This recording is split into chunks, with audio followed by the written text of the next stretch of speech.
திஹார் சிறையில் இருந்து ஜாமீனில் வெளியே வந்தார் டெல்லி முதலமைச்சர் அரவிந்த் கெஜ்ரிவால்.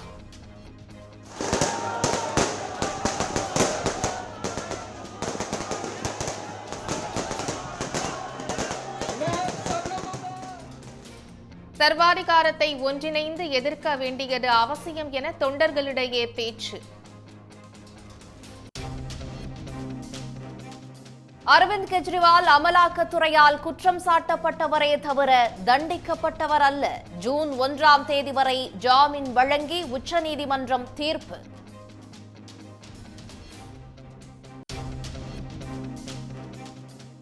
உச்சநீதிமன்ற தீர்ப்பு அநீதிக்கு எதிரான வெற்றி என முதலமைச்சர் மு.க.ஸ்டாலின் வரவேற்பு. கெஜ்ரிவாலின் வருகை தேர்தலில் மிகவும் பயனுள்ளதாக இருக்கும் என காங்கிரஸ், திரிணாமுல் உள்ளிட்ட கட்சிகள் கருத்து.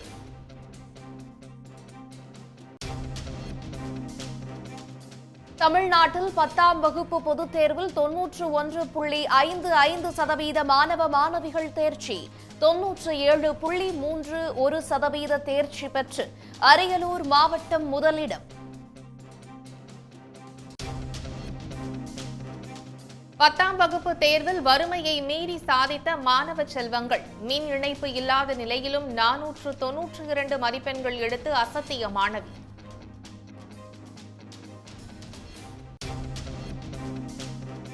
ஆபரண தங்கத்தின் விலை ஒரே நாளில் 1240 ரூபாய் உயர்வு. சவரன் 54,000 கடந்ததால் அட்சய திருதியை நாளிலும் தங்கம் விற்பனை மந்தம்.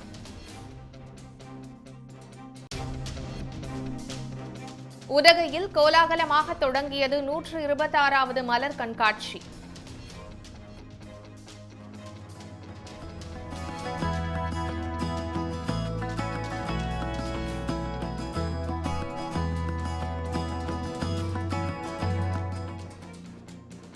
மலர் சிற்பங்கள் அருகே நின்று புகைப்படம் எடுத்து மகிழ்ந்த சுற்றுலா பயணிகள். மக்களவை தேர்தல் வாக்குப்பதிவு விவரங்களை உடனுக்குடன் முழுமையாக வழங்க வேண்டும். தலைமை தேர்தல் ஆணையரை நேரில் சந்தித்து இந்தியா கூட்டணி தலைவர்கள் வலியுறுத்தல்.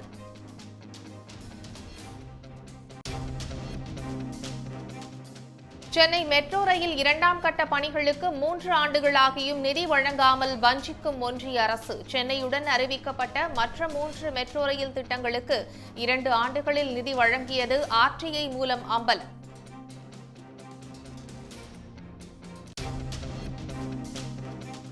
சென்னையில் வெறும் கண்களுக்கு தென்பட்ட சர்வதேச விண்வெளி ஆய்வு மையம். 7 நிமிடங்கள் வரை கண்டு ரசித்த மக்கள்.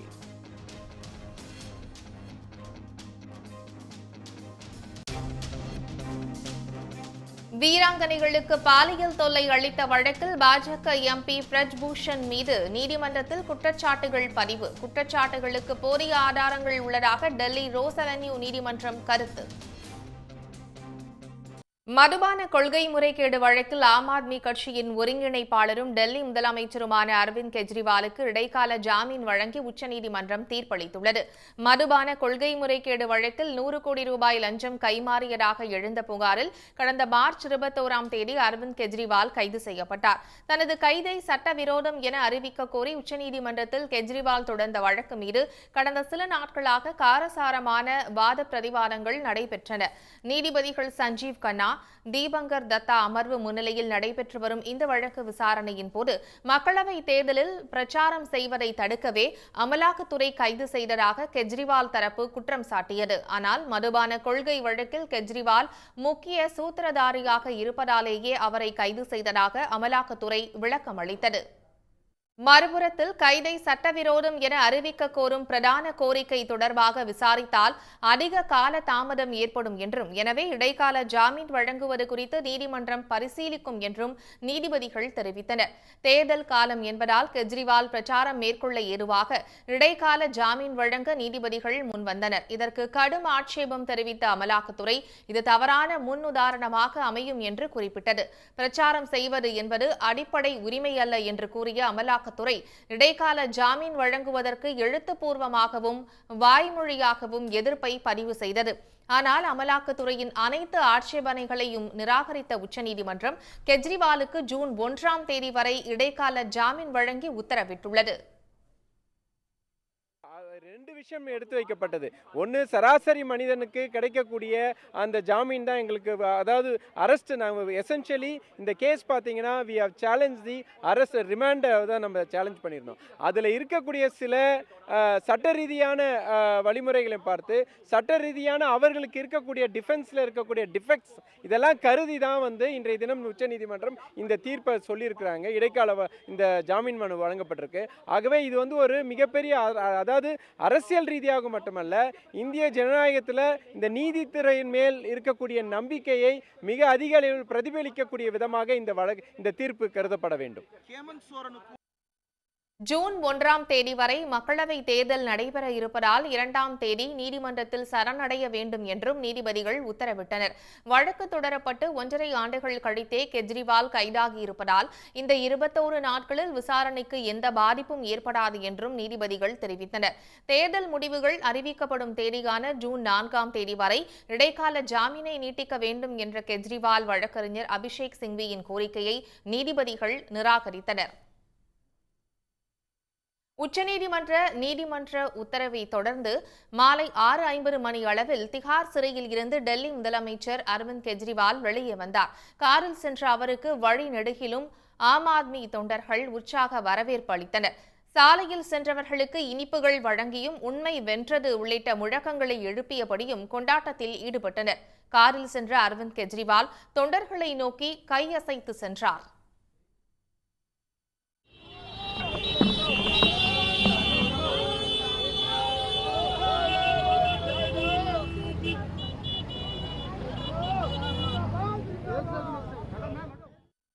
பின்னர் தொண்டர்கள் மத்தியில் உரையாற்றிய அரவிந்த் கெஜ்ரிவால் இந்த தேர்தலில் சர்வாதிகாரத்தை ஒன்றிணைந்து எதிர்க்க வேண்டியது அவசியம் என்று கூறினார்.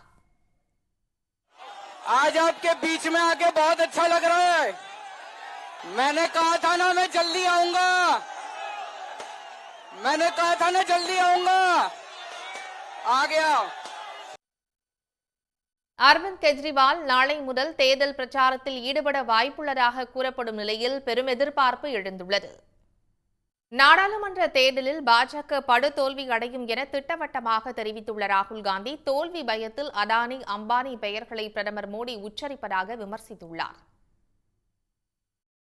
உத்தரப்பிரதேச மாநிலம் கன்னூஜ் தொகுதியில் ராகுல் காந்தி மற்றும் அகிலேஷ் யாதவ் ஆகியோர் கூட்டு பிரச்சாரத்தில் ஈடுபட்டனர்.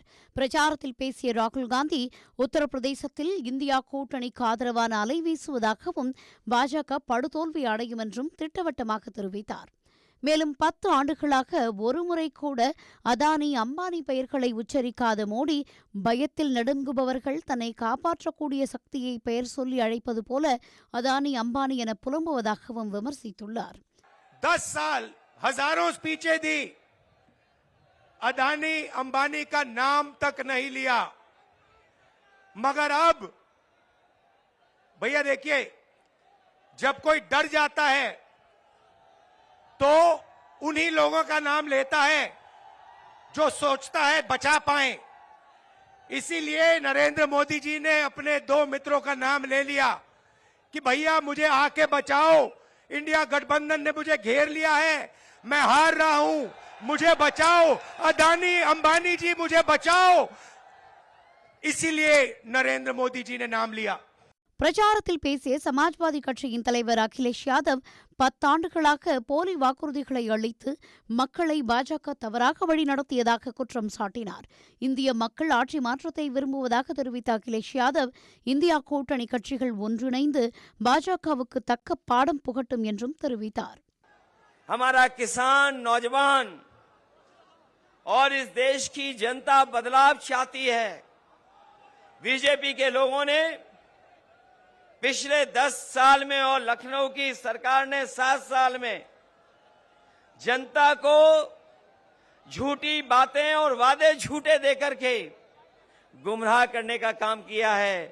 हम सब मिलकर के इंडिया गठबंधन और समाजवादी पार्टी मिलकर के इनको सबक सिखाने जा रही है.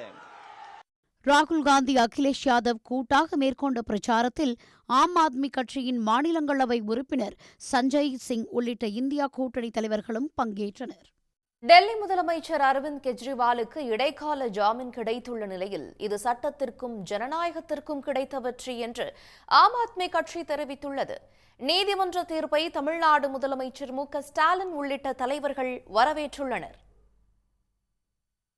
கெஜ்ரிவாலுக்கு இடைக்கால ஜாமீன் கிடைத்த செய்தி அறிந்ததும் ஆம் ஆத்மி கட்சியினர் உற்சாக கொண்டாட்டத்தில் ஈடுபட்டனர். டெல்லியில் உள்ள ஆம் ஆத்மி கட்சி அலுவலகம் முன்பு கூடிய அந்த கட்சியினர் ஆட்டம் பாட்டத்தில் ஈடுபட்டனர்.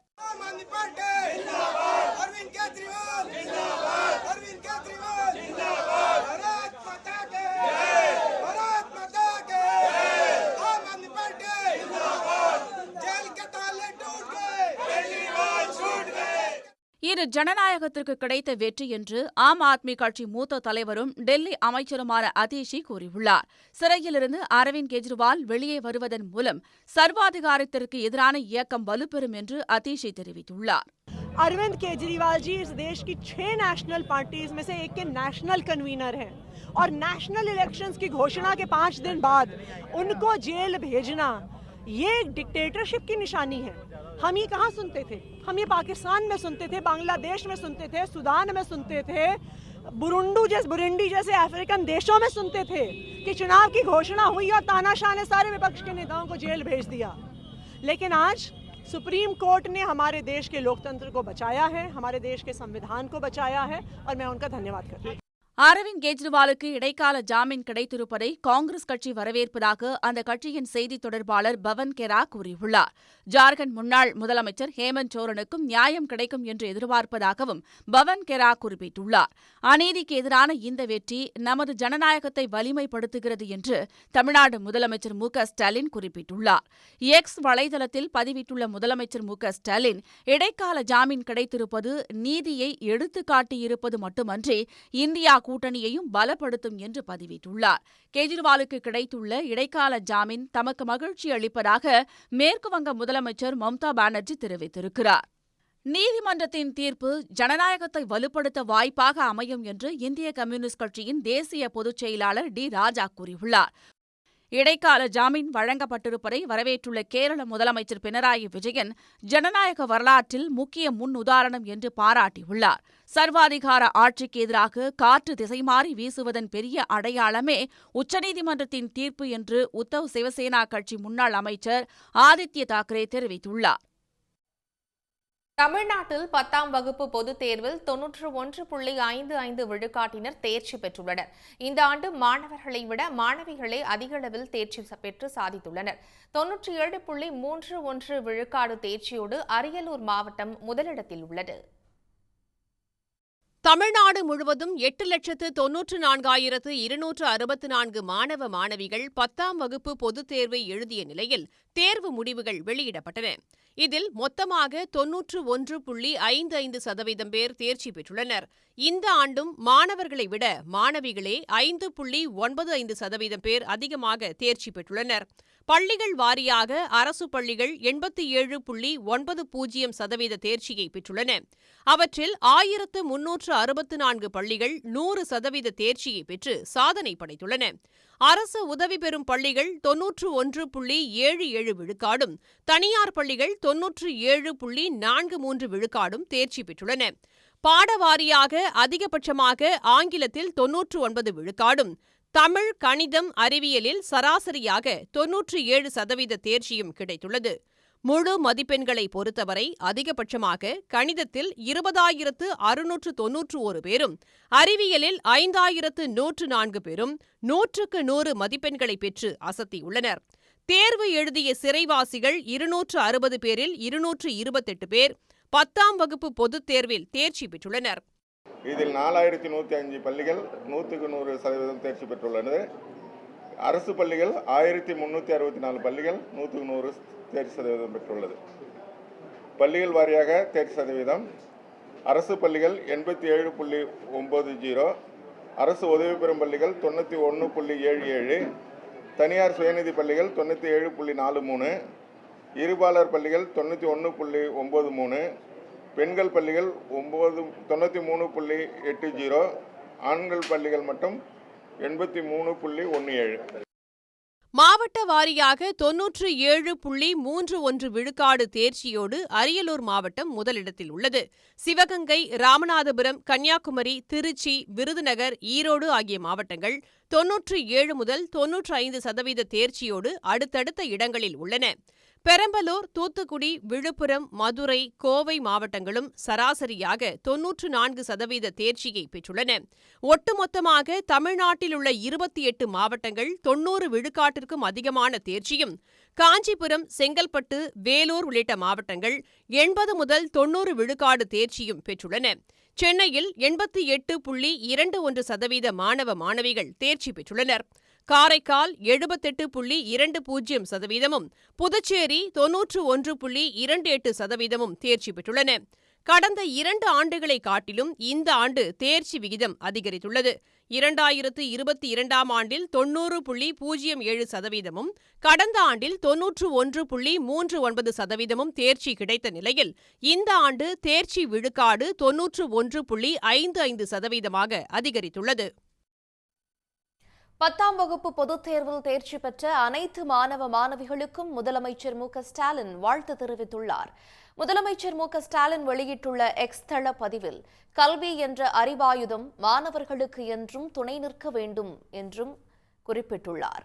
மாணவர்கள் எதிர்காலத்தை திட்டமிட்டு வடிவமைத்துக் கொள்ள வேண்டும் என்று தெரிவித்துள்ள அவர், அதற்கான அடித்தளத்தை வலிமையாக அமைத்துக் கொள்ளவும் அறிவுரை வழங்கியுள்ளார். அதே சமயம் குறைந்த மதிப்பெண் பெற்ற மாணவர்கள் அடுத்த வாய்ப்புகளை பயன்படுத்திக் கொள்ளவும் முதலமைச்சர் அறிவுறுத்தியுள்ளார். மேல்நிலை கல்வி முதல் தொழிற்கல்வி வரை பல்வேறு வாய்ப்புகள் உள்ளதை சுட்டிக்காட்டிய முதலமைச்சர் மு க ஸ்டாலின், மாணவர்களின் எதிர்காலத்திற்கு வழிகாட்டவே நான் முதல்வன் உள்ளிட்ட அரசின் பல்வேறு திட்டங்கள் இருப்பதாகவும் தெரிவித்துள்ளார்.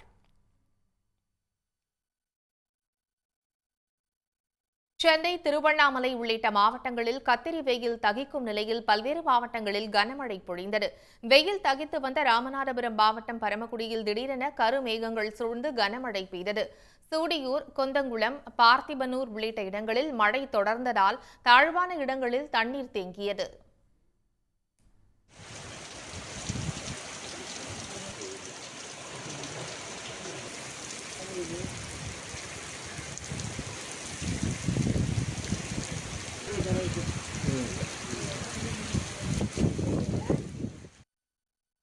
நீலகிரி மாவட்டம் கூடலூர் மற்றும் அதன் சுற்றுவட்டார பகுதிகளில் அரை மணி நேரத்துக்கும் மேலாக கோடை மழை பெய்தது. இந்த ஆண்டு கடும் வறட்சி நிலவிய சூழலில் 3 நாட்களாக பெய்து வரும் மழையால் விவசாயிகள் மகிழ்ச்சியடைந்துள்ளனர். அரியலூர் மாவட்டம் உடையார்பாளையம் பகுதிகளிலும் மழை பெய்தது. பகலில் வெயில் வாட்டிய நிலையில் மாலையில் திடீரென கருமேகங்கள் சூழ்ந்து மழை பொழிந்ததால் வெப்பம் தணிந்து குளிர்ச்சி நிலவியது. தூத்துக்குடி மாவட்டம் கோவில்பட்டியில் பரவலாக மழை பொழிந்தது. மதுரையில் வாடிப்பட்டி, அலங்காநல்லூர், மேலூர், திருப்பரங்குன்றம், மாட்டுத்தாவணி, அண்ணாநகர் உள்ளிட்ட இடங்களிலும் பரவலாக மழை பெய்தது. திருச்சி மணப்பாறையில் பலத்த காற்றுடன் கனமழை கொட்டிய நிலையில் விவசாயத்துக்கு பயனுள்ளதாக இருக்கும் என விவசாயிகள் கூறினர்.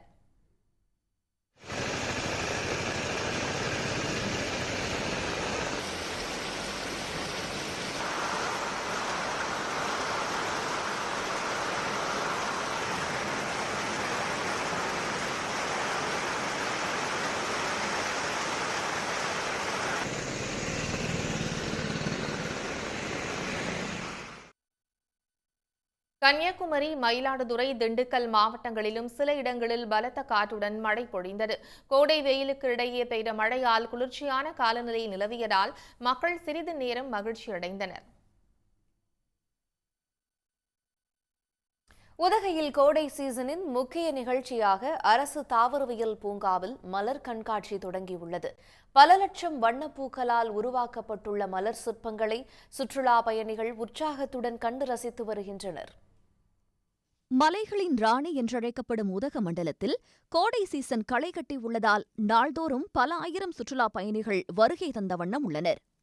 இந்நிலையில் கோடை விழாவின் முக்கிய நிகழ்ச்சியாக 126வது மலர் கண்காட்சி உதகை அரசு தாவரவியல் பூங்காவில் இன்று தொடங்கியது. தலைமைச் செயலாளர் சிவ்தாஸ் மீனா மலர் கண்காட்சியை தொடங்கி வைத்தார். மலர் கண்காட்சியின் சிறப்பம்சமாக 1,00,000 கொய் மலர்களைக் கொண்டு வடிவமைக்கப்பட்டுள்ள டிஸ்னி வேர்ல்ட் பயணிகளை பெரிதும் கவர்ந்துள்ளது. இதேபோல 80,000 மலர்களைக் கொண்டு தத்ரூபமாக வடிவமைத்த உதகை மலை ரயிலையும் சுற்றுலாப் பயணிகள் உற்சாகத்துடன் கண்டு ரசித்தனர்.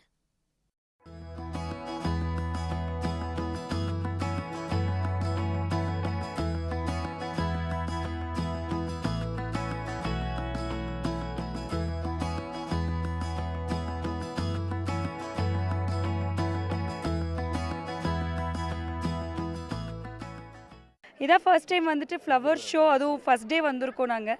இதுக்கு முன்னாடி வந்தப்போ இவ்வளோ ஃப்ளவர்ஸ் எதுவும் பார்த்ததில்ல. எல்லாமே ரொம்ப நுணுக்கமாக ரொம்ப டிஃப்ரெண்ட்டாக பண்ணியிருக்காங்க. குட்டீஸ் எல்லாமே ரொம்ப என்ஜாய் பண்ணுறாங்க. பயணிகள் கண்டு ரசிப்பதற்காக 72 இடங்களில் மலர் அலங்கார மேடைகளை அமைத்து 388 மலர் வகைகள் 35,000 பூந்தொட்டிகளில் காட்சிப்படுத்தப்பட்டுள்ளன. குறிப்பாக ஆர்க்கிட் வகை மலர்கள், வில்லியம் மேரிகோல்ட், பிகானியா உட்பட சிவப்பு, மஞ்சள், வெள்ளை, ஆரஞ்சு என பல வண்ணங்களில் இடம்பெற்றுள்ள பல ஆயிரம் மலர்களை பயணிகள் உற்சாகத்துடன் கண்டு ரசித்தனர்.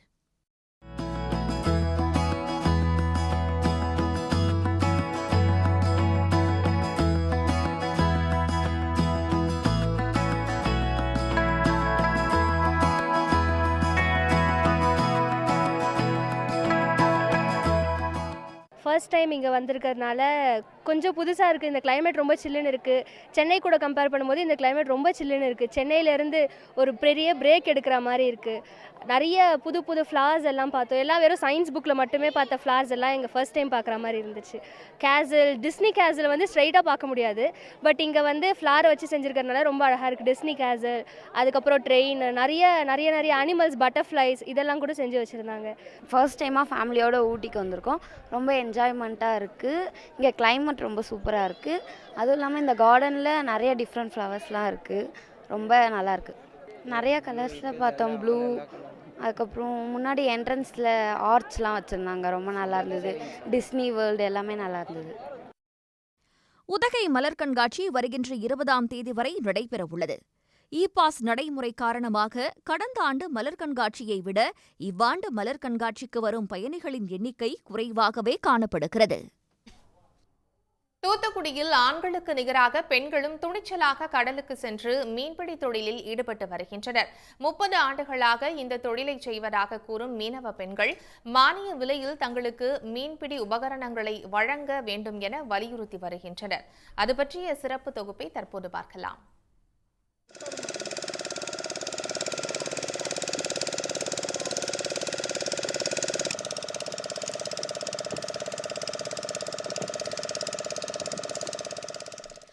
தூத்துக்குடி மாநகராட்சிக்குட்பட்ட பகுதியில் அமைந்துள்ளது இந்த விவேகானந்தர் நகர்.